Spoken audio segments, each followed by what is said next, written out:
J'ai l'habitude de commencer mes conférences toujours par ceci. Il n'y a pas de plus grande folie au monde que de condamner pour faux ce qui ne nous semble pas vraisemblable, et de ramener la puissance de Dieu et de notre mère nature à notre propre capacité et à notre suffisance. C'est l'essai numéro 26 de Montaigne. Il n'y a pas de plus grande folie au monde que de condamner pour faux ce qui ne nous semble pas vraisemblable. Parce que l'homme a des limites qu'il ne connaît pas, mais il se les fixe et il reste dedans, alors qu'il pourrait les transcender et les dépasser. Et vous allez voir qu'avec les cellules souches, vous allez découvrir des choses qui dépassent la raison raisonnante et qui sont pourtant la réalité. L'histoire du travail sur les cellules souches que j'ai réalisé a commencé il y a une dizaine d'années dans un endroit qui s'appelle Klamath Falls. Klamath Falls, ça se trouve aux États-Unis, en Oregon, où il y a un lac qui s'appelle le lac Klamath et où pousse une algue spécifique, la Phanizomenon flosaceae. La Phanizomenon flosaceae est une algue unique au monde. Unique au monde, elle est sauvage, elle ne pousse que là-bas, elle ne peut pas la cultiver. Et elle a une particularité, c'est l'aliment le plus riche connu à ce jour sur la planète, avec 115 micronutriments. Cette algue est connue depuis très très longtemps aux États-Unis et également dans d'autres pays. Elle a seulement été autorisée en France le 20 septembre 2007. Et cette algue, aux États-Unis, on s'était aperçu que les gens qui la consommaient n'étaient jamais malades, ou ceux qui étaient malades revenaient en santé. Et un de mes collègues, me dit, et si dans cette algue il y avait des éléments, des molécules qui stimulent la production des cellules souches de moelle osseuse. La théorie des cellules souches date de Maximo en 1907. Vous voyez que ce n'est pas d'aujourd'hui, donc on n'a rien découvert. On a juste essayé d'appliquer, d'augmenter cette prolifération de ces cellules souches. Alors, l'homme est composé de 75 billions de cellules. Pour arriver à ces 75 billions de cellules, eh bien, il a bien fallu commencer par une, pour que ces cellules se multiplient. Chaque jour, notre corps va fabriquer des cellules de réparation. Notre cœur va fabriquer des cardiomyocytes, le foie des hépatocytes. Mais le foie ne fabriquera que des hépatocytes et le cœur que des cardiomyocytes, parce que ces cellules sont différenciées. Ce sont des cellules d'organes, d'accord ? Et une cellule de cœur ne peut pas aller réparer une cellule de foie. Ou un foie, et une cellule de foie ne peut pas aller réparer un cœur, c'est biologiquement impossible. Le corps génère en moyenne 25 millions de cellules de réparation par jour. Le cœur que nous avons aujourd'hui a totalement été restauré en 4 mois. En 4 mois, le cœur que nous avons aujourd'hui n'est pas du tout le même que celui que nous avions il y a 4 mois. Il en est ainsi de tous les organes et même du cerveau.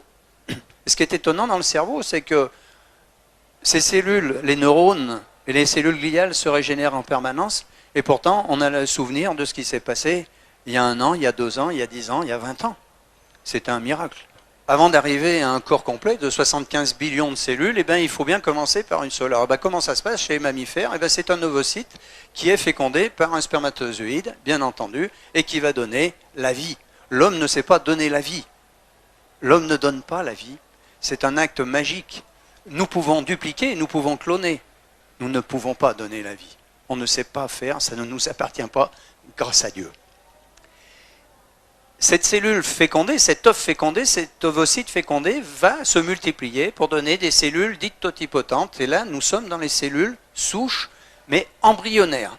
Ces cellules souches embryonnaires vont ensuite se multiplier pour donner apparition de ces cellules pluripotentes qu'on va appeler des blastocytes, dans lesquels on va trouver des blastocèles.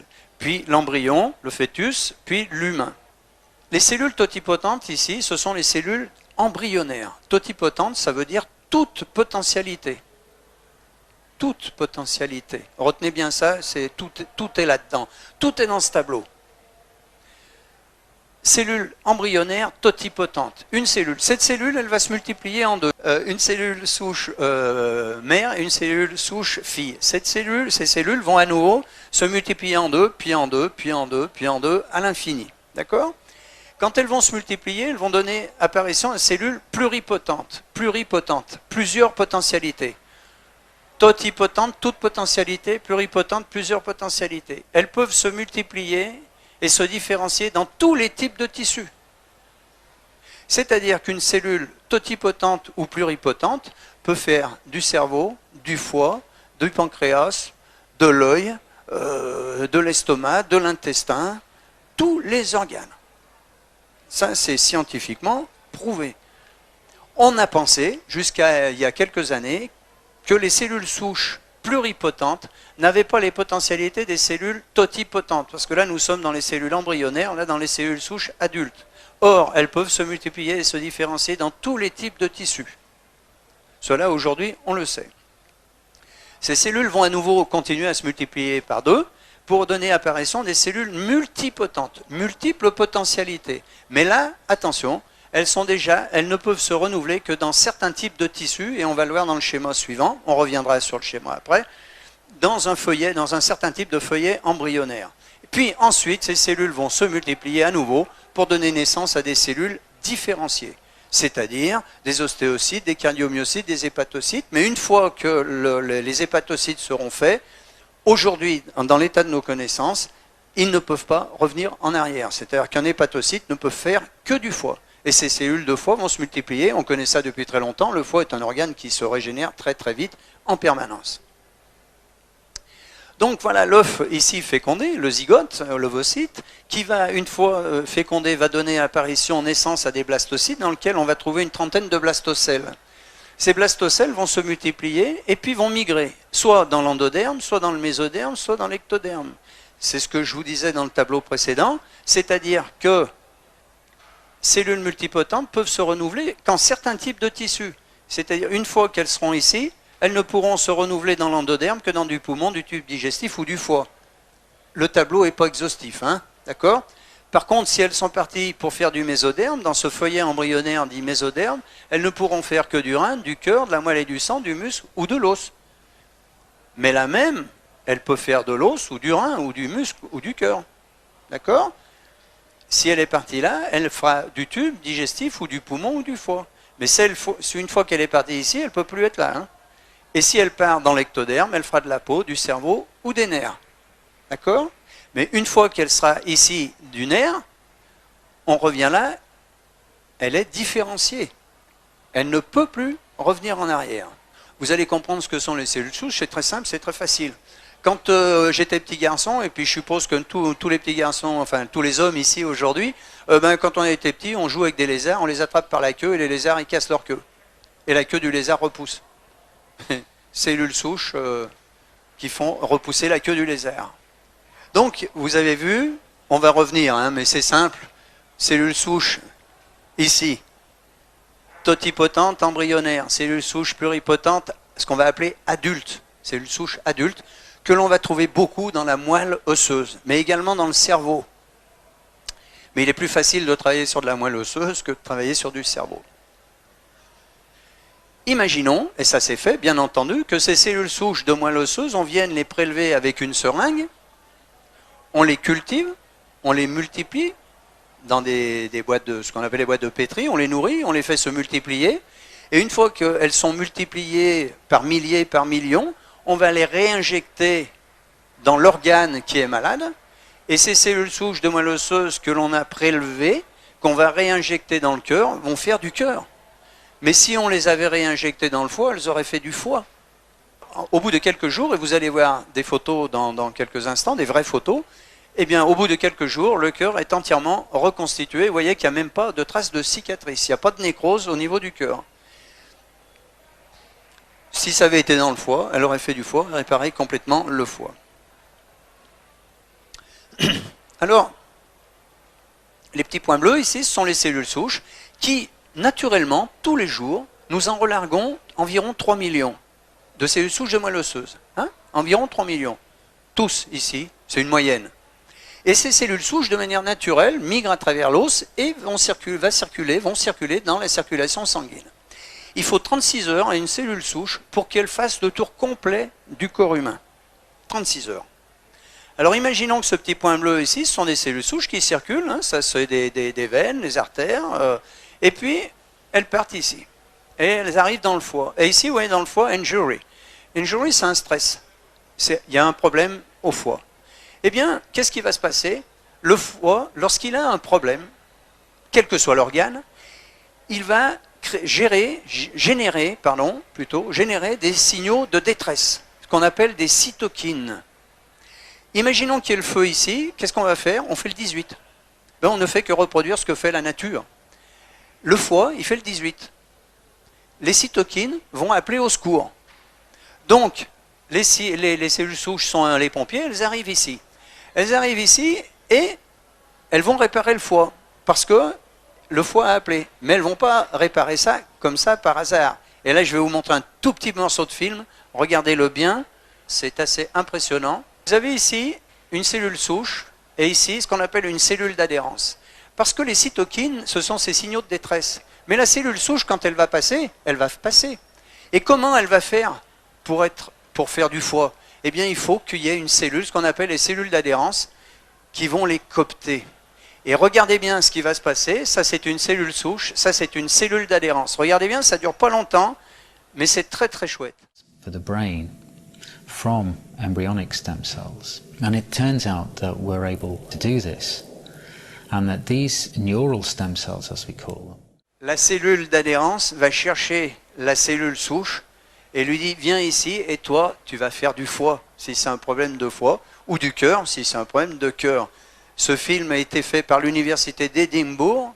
C'est pas moi qui l'ai réalisé, mais je trouve que le petit morceau, bon, tout le reste, c'est très très chouette, mais celui-là est particulièrement beau. Donc cette cellule, ici, elle va passer, elle va arriver là parce qu'il y a eu des signaux de détresse des cytokines, et au moment où elle va passer là, il y a une cellule d'adhérence qui va la coopter, et pour dire, toi tu restes là, tu fais du foie. Et puis, il y en a beaucoup qui arrivent, et puis elles ressortent, soit parce que le problème est réglé, soit parce qu'il n'y a pas suffisamment à ce moment-là de cellules d'adhérence, donc elles vont refaire un tour. Et puis elle ressort, et puis elle vient ici. Et là, on s'aperçoit qu'il y a un problème sur le derme. Eh bien, exactement la même chose, cytokine, cellule d'adhérence, et celle qui était ici, qui est ressortie, qui n'a pas fait du foie, elle va faire du derme. Et si au lieu de venir ici, elle était partie là, eh bien, vous voyez, de l'intestin, cytokine, cellule d'adhérence, et elle va faire de l'intestin. Celle, quand elle est ici, elle ne sait pas si elle va faire du foie, de l'intestin ou du derme.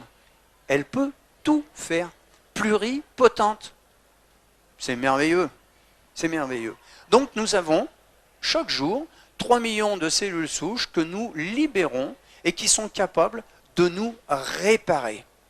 Lorsque l'on se blesse, je prends la main, c'est plus facile pour moi pour vous montrer, on se blesse à la main, eh bien vous savez qu'au bout il va y avoir du sang, et puis ça va coaguler, il va y avoir une croûte, et quand la croûte tombe, c'est réparé. Eh bien il y a des cellules souches évidemment de l'épiderme, et du derme si c'est profond, de l'épiderme en surface, qui sont venues réparer, mais également des cellules souches de moelle osseuse. Ah, c'est bien, vous dites ça, mais vous pouvez le prouver. Eh bien, c'était tout le but du travail, c'était de prouver que c'était bien des cellules souches. Alors, comment on fait? Eh bien, c'est très simple. Alors, un petit schéma ici, pour vous rappeler, si on parle bien de moelle osseuse, pas de moelle épinière, les cellules souches de moelle osseuse migrent à travers l'os, et ces cellules souches peuvent faire du muscle squelettique, des cellules épithéliales, des neurones, des cellules gliales, du muscle cardiaque, de la graisse, des globules rouges, des globules blancs, du cerveau, du foie, etc. Les mêmes. Les mêmes. Nous étions convaincus de ça, mais il fallait le démontrer. Donc nous avons demandé au professeur Orlik, vous voyez Orlik ici, le professeur Orlik, il travaille à l'université dans l'Illinois, et on lui a demandé, parce qu'il ne faut pas être à la fois juge et partie, il faut demander à l'extérieur, monsieur le professeur, est-ce que vous pouvez prouver que ce que l'on dit est vrai? Donc il a fait les essais. Alors qu'est-ce qu'il a fait? Eh bien il a provoqué une centaine d'infarctus du myocarde sur des souris. À ce moment-là, le professeur Orlik sépare ces 100 souris en 2 lots de 50. Il les remet dans leur cage, et dans les premières, il les remet dans leur cage et il leur donne à manger de la nourriture comme d'habitude. Et on s'aperçoit que 27 jours après, du groupe contrôle, il y a une scarification terrible au niveau du muscle ventriculaire, vous voyez en bleu ici, une toute petite reconstruction en rouge sur uniquement 17% de survivants. D'accord? Infarctus du myocarde, et on les laisse se débrouiller, on ne change rien au régime alimentaire. Sur le deuxième lot de souris de 50, le professeur Orlik les remet également dans leur cage, mais là, cette fois, il adjoint à la nourriture des molécules que nous avions isolées de l'algue bleu vert dont je vous ai parlé au départ. C'est pour ça que je vous ai rapidement parlé de l'algue bleu vert. Nous isolons 2 molécules et on la rajoute à la nourriture. Et qu'est-ce qui se passe quand on rajoute ces 2 molécules à la nourriture? 27 jours après, du groupe contrôle, Orlik, renouvellement total du muscle ventriculaire. Vous voyez, il n'y a aucune scission, la cicatrice a complètement disparu. Ce sont des vraies photos, ça, hein, ce n'est pas des photos de montage. 73% de survivants contre 17%. Il n'y a pas d'effet placebo chez les animaux. Donc l'écart est réel. 17% chez celles qui se débrouillent toutes seules avec une toute petite, vous avez vu, revascularisation, un tout petit muscle. Là, le muscle est entièrement refait en 27 jours. Ah, c'est bien. Donc, c'est ça, 73% contre 17%. Oui, mais c'est un constat. C'est pas une preuve. Ah, vous avez raison. C'est pas une preuve. On peut faire ça à l'infini, ça ne sera jamais une preuve. Alors comment prouver que c'était bien des cellules souches qui arrivaient de la moelle osseuse?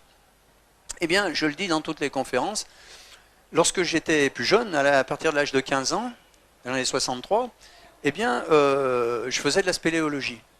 Et quand on perdait une rivière souterraine, on mettait dans l'eau de la rivière un produit qui s'appelle la fluorécéine.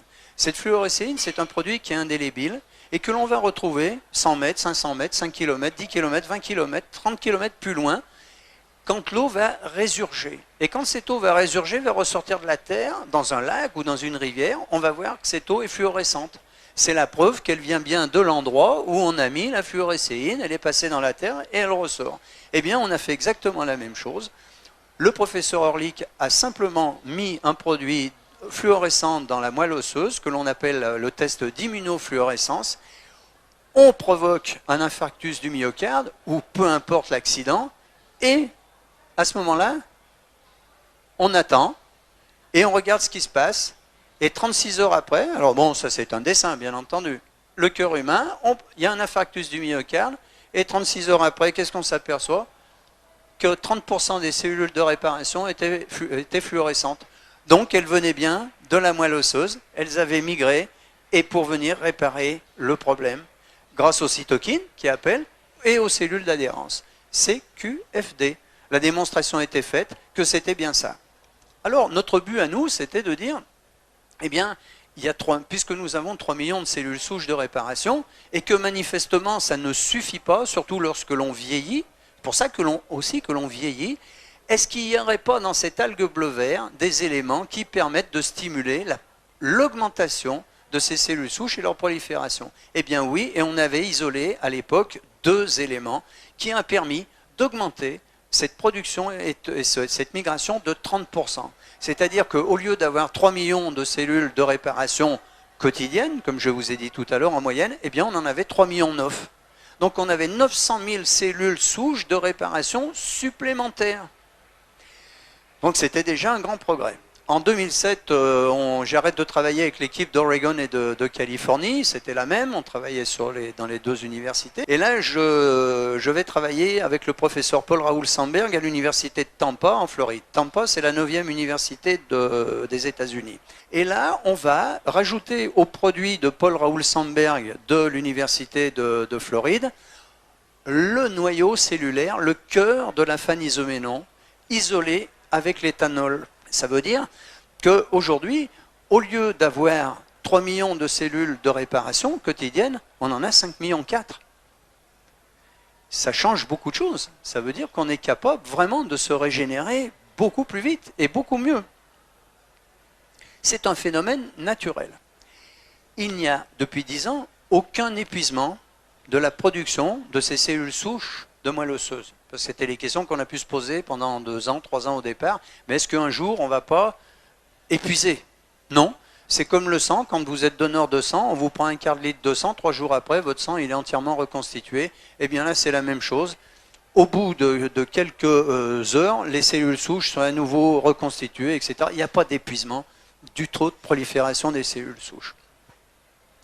Donc on a mis un produit au point qui s'appelle le Synerstem que vous avez ici, qui est donc à base de myrtille, de thé vert, de bleuet, de carnosine, de vitamine D3 et du cœur de la phanisoménon. Uniquement le cœur, hein, je ne parle pas de la totalité de la plante, uniquement le cœur. À quoi servent les cellules souches? C'est scientifique, ça. C'est éprouvé. Vous avez en blanc la bibliographie. Alors vous voyez que les travaux datent de 2003, les premières publications 2002-2003, puisqu'on a commencé en l'an 2000. Et les publications, les premières ont commencé en 2002-2003, sur les cellules souches de moelle osseuse, hein, je parle bien, pas les cellules souches embryonnaires. Accidents vasculaires cérébraux, vous connaissez les AVC, utilisés sur les AVC. Les cellules souches adultes du cerveau, de la moelle osseuse et du sang de cordon ont un effet thérapeutique. Les cellules colonisent spontanément la lésion. Publication. Les diabètes, insulino ou non insulino-dépendants. Les cellules souches adultes du foie, du pancréas peuvent former des îlots de Langerhans. Les îlots de Langerhans, c'est dans le pancréas, c'est ce qui permet de traiter le sucre, c'est pour ça que ça agit sur le diabète. Publication scientifique à chaque fois, c'est pas nous ça. C'est à partir des travaux, hein, mais ce n'est pas nous qui avons écrit. Sur les blessures de la moelle épinière, les cellules souches adultes sont capables de se multiplier et de rétablir la connexion. Lésions cardiaques, les cellules souches adultes de la moelle osseuse et du muscle peuvent réparer les lésions après un infarctus du myocarde. Vous l'avez vu sur une photo, enfin, un montage, des images, mais c'est exactement comme ça que ça se passe. Nous, au lieu de les prélever, de les injecter, on les fait sortir. Nos produits sont végétariens. Et nous avons également les attestations halal et kasher, parce que nous sommes dans le monde entier. Sur la maladie de Parkinson, Alzheimer, sclérose en plaques, sclérose latérale amyotrophique, fibromyalgie, amyotrophie spinale infantile. Les cellules souches adultes du cerveau peuvent former tous les types de neurones, migrer dans le cerveau pour réparer les lésions et prévenir la perte de neurones. Publication. Une équipe de Los Angeles du centre médical Cedars-Sinai a montré la réversibilité des symptômes chez le premier patient parkinsonien traité avec ses propres cellules souches nerveuses, en avril 2002. Ce sont nos propres cellules souches. On les prend à personne d'autre. Donc elles sont forcément compatibles. Il n'y a pas de problème là. Elles sont biologiquement compatibles. L'injection de facteurs de croissance dans le cerveau des patients stimule les cellules souches neuronales des patients, 61% d'amélioration. Ben, c'est-à-dire on les booste, hein, on les fait se multiplier. Sclérose multiple, maladie de Crohn et lupus. Les cellules de la moelle osseuse stoppent la progression et font diminuer les symptômes. Publication. Les cellules souches du sang périphérique génèrent des cellules de tous les feuillets primaires. Vous vous rappelez ? Endoderme, mésoderme, ectoderme, les trois feuillets. De tous les feuillets primaires, y compris des cellules endothéliales, des cellules neurales et des cellules de foie. Les cellules souches adultes de la moelle osseuse recréent des neurones dans le cerveau humain. Jusqu'à il y a 10 ans en arrière, on pensait qu'on naissait avec un capital de neurones, vous savez, on l'a tous entendu, puis que tous les jours, on en perdait un certain nombre. Ben, on serait tous gaga. Donc, c'était pas possible, mais on pensait que c'était comme ça. Et en réalité, les neurones se reproduisent eux-mêmes. Et les neurones sont aussi capables de faire n'importe quelle cellule du corps humain. C'est une particularité. C'est comme dans les cellules souches de moelle osseuse. La transplantation de cellules souches de moelle osseuse adultes répare les tissus cardiaques chez les patients. Les cellules souches adultes de la moelle osseuse forment du foie, de la peau, du tube digestif chez les patients et participent à la formation de tous les tissus du corps humain. À chaque fois en blanc les publications. Une unique cellule de moelle osseuse d'une souris adulte forme de la moelle fonctionnelle, des cellules sanguines, du foie, du poumon, du tube digestif, de la peau, du cœur et du muscle squelettique. Les cellules souches adultes du cerveau se différencient en tissus de nombreux organes, cœur, poumon, intestin, rein, foie, système nerveux, muscles et autres tissus. J'insiste bien, le produit que nous avons mis au point, le Synerstem, qui est un produit naturel, végétarien, il ne guérit rien, il ne soigne rien. Il n'a aucune propriété thérapeutique. Vous avez bien compris que son seul rôle, c'est de stimuler la production de nos cellules souches et leur migration. Et que ce sont nos cellules souches qui nous réparent. D'accord ? J'insiste, c'est important. On ne prend pas de raccourci. Le produit ne guérit rien.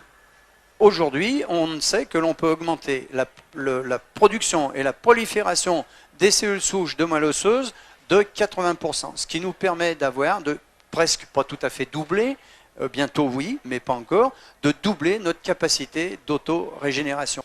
Alors, vous avez beaucoup de résultats positifs, mais vous avez aussi des échecs. Et ces échecs, c'est pourquoi ? Eh bien, il y a deux critères à ça. Et les échecs, on les a quantifiés. Sur toutes les pathologies confondues, 7%. Et 7%, c'est pas beaucoup, 7% d'échecs. Mais c'est 7% de trop. Mais on ne pourra jamais arriver à 100%. Et celui qui vous dirait ça sera un menteur. Et 7% d'échecs, pourquoi ? Deux critères. Un, des gens qui vont arrêter trop tôt. Nous avons eu une dame qui avait une sclérose en plaques depuis 15 ans. et qui, cette année, là, au salon à Paris, vient me voir avec ses béquilles en me disant « Monsieur Poignet, ça n'a pas marché. » Ah bon, c'est quoi une sclérose en plaques? Vous avez pris pendant combien de temps? 4 mois. Et je ne suis pas la fée Clochette, ni Merlin l'Enchanteur, et je ne peux pas dire combien de temps ça prendra. Mais cette dame, elle avait une sclérose en plaques depuis 15 ans, il fallait qu'en 4 mois, elle soit debout, sans béquille. Mais je ne sais pas, peut-être qu'il fallait qu'elle fasse pendant 1 an. Et puis peut-être que ça n'aurait jamais marché. Parce qu'il y a des gens chez qui ça ne marche pas. Et ça ne marchera jamais, parce qu'il y a une partie de la population dans le monde qui ne relâche pas les cellules souches de moelle osseuse. Donc ils n'ont pas cette capacité supplémentaire pour s'auto-régénérer. Voilà. Mais je ne sais pas expliquer pourquoi. Les cellules souches de moelle osseuse également ne sont jamais cancéreuses. Je ne sais pas si je l'ai dit, mais je le dis, c'est important. Ne sont jamais cancéreuses. Vous savez, j'aime bien aussi cette phrase de Mark Twain. C'était impossible, mais ils ne le savaient pas. Alors ils l'ont fait.